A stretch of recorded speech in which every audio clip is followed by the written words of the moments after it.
தின்னடா சிரிப்பு அப்படின்னு சொல்லிட்டு கேட்குறீங்களா? மத கஜ ராஜா ஓடுற தியேட்டருக்குள்ளே போனால் இந்த சத்தம் தான் தொடக்கத்துலேருந்து கடைசி வரலும் கேட்குது. சிரிப்பு சத்தம்.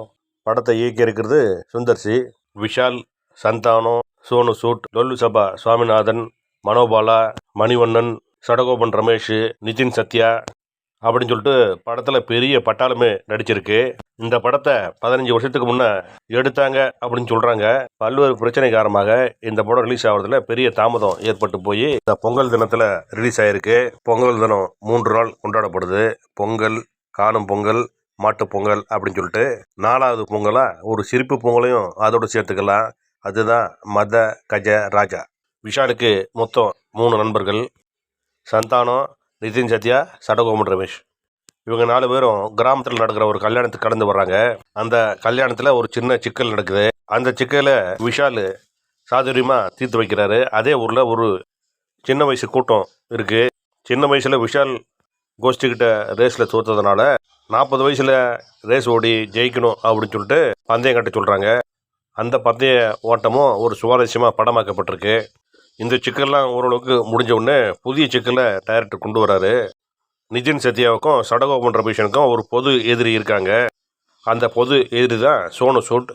அவர் வச்ச வேட்டால் நிதின் சத்யாவும் சடகோபன் ரமேஷும் கடனாளியாக ஆகிறதோட குற்றவாளியாக மாறி இருக்காங்க.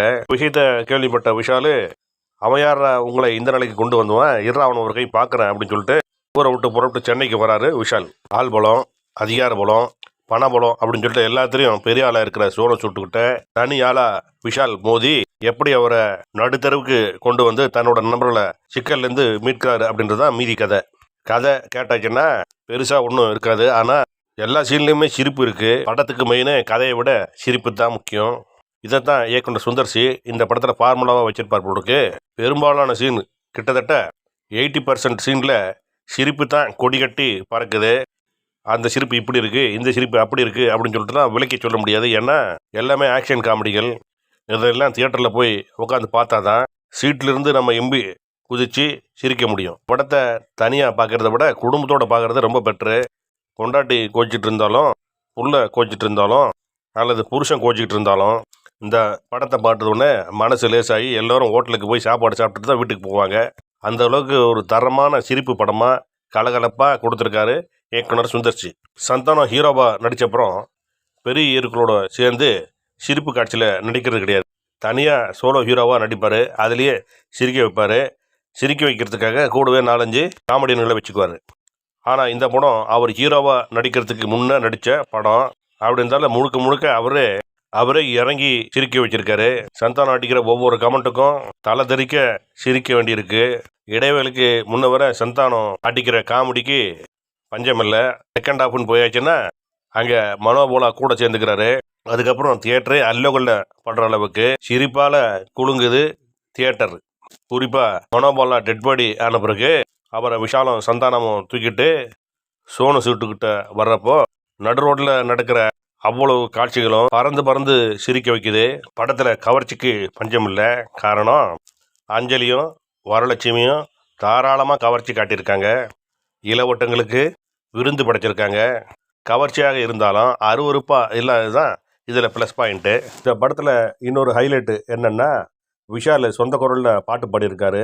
மை டியர் லவர் அப்படின்னு சொல்லிட்டு ஒரு பாட்டு பாடி அந்த பாட்டுக்கு அஞ்சலி வரலட்சுமியோட சேர்ந்து செம குத்தாட்டம் போட்டிருக்காரு.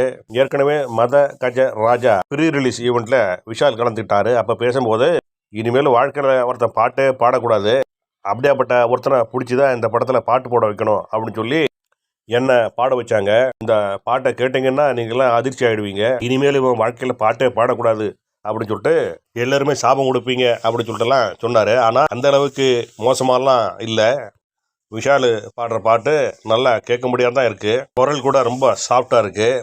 விஷால் சொன்ன மாதிரி இல்லாமல் அதுக்கு நேர்மாறாக தான் இனிமேல் நடக்க போகுது. என்னென்னா, ஏற்கனவே விஜய் தன்னோட படங்களில் சொந்தமாக ஒரு பாட்டு பாடிடுவார். அந்த கட்டத்துக்கு தான் இப்போ விஷால் நகர்ந்துருக்காரு. இனிமேல் விஷால் நடிக்கிற படத்தில் அவரோட பாட்டை வைக்காமல் இயக்குனர்கள் விட மாட்டாங்க. விஜய் ஆண்டனி இந்த படத்துக்கு இசையமைச்சிருக்காரு. அவர் ஹீரோவாக நடிக்க ஆரம்பிக்கிறதுக்கு முன்னால் இந்த படத்துக்கு இசையமைச்சார். எல்லா பாட்டுலையும் அதிரடி காட்டுற மாதிரி இசையமைச்சு தாளம் போட வச்சிருக்காரு. இனிமேல் நீங்கள் ஹீரோக்களுக்கு இசையமைப்பீங்களா அப்படின்னு சொல்லிட்டு விஜய் ஆண்டனி கேட்டப்போ, விஷால் படம்னா கண்டிப்பாக நான் இப்போ கூட இசையமைப்பேன் அப்படின்னு சொல்லிட்டு ஒரு உறுதி கொடுத்துருக்காரு. அது நடக்குதா அப்படின்னு சொல்லிட்டு எதிர்காலத்தில் பார்ப்போம்.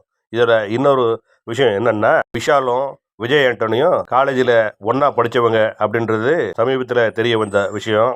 அதனால் விஷால் படத்துக்கு விஜய் ஆண்டனி இசையமைக்கிறது அப்படின்றது எதிர்காலத்து கூட சாட்சியமாக தான் இருக்குது. ரிச்சர்ட் எம் நாதன் இந்த படத்துக்கு ஒளிப்பதிவு பண்ணியிருக்காரு. எல்லா காட்சியுமே அவ்வளவு கலர்ஃபுல்லாக காட்டியிருக்காங்க. பொங்கலுக்கு ஒரு கலர்ஃபுல் படமாகவும் இது அமைஞ்சிருக்கு. வின்னரு, கலகலப்பு அப்படின்னு சொல்லிட்டு நிறைய காமெடி படங்களை சுந்தர்சி கொடுத்துட்டு இருந்தார். இடையில அவர் அரண்மனை அப்படின்னு சொல்லிட்டு பேய் படத்தை எடுக்க ஆரம்பித்த விட்டு அது 1ஆம் பாகம், 2ஆம் பாகம், 3ஆம் பாகம் சொல்லிட்டு போயிட்டே இருந்து பேய் கதை அமைஞ்சு போச்சு. அதுலேயும் காமெடி இருந்தது. ஆனால் அதை ஒரு காமெடி படம் அப்படின்னு சொல்லிட்டு சொல்ல முடியல. மறுபடியும் ஃபார்முக்கு திரும்பின மாதிரி ஒரு கலகலப்பான படத்தை மத கஜ ராஜா என்ற பெயரில் இந்த படத்தை வழங்கியிருக்காரு. சிட்டு மூஞ்சி கூட இந்த படத்தை பார்த்தா கண்டிப்பாக சிரிச்சிட்டு தான் வருவாங்க.